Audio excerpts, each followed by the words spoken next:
Hey friends, if you wish to find your monitor refresh rate on Windows 11, then please watch this video. I will guide you through the process.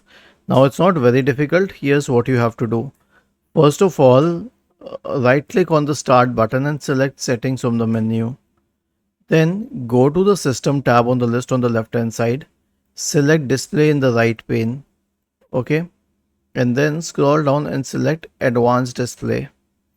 Now the monitor refresh rate is mentioned in front of the resolution here. Okay, and this is how you can check the refresh rate of the monitor.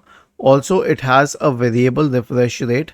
So this is the static one, and the variable refresh rate, for example, on my system is 48 Hz to 144 Hz. This is how you can check the refresh rate of your monitor.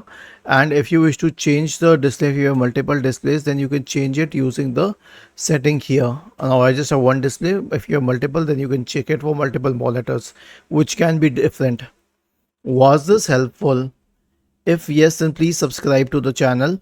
If not, then let us know in the comment section of the video on how we could help you further. Thank you for watching this video and have a nice day.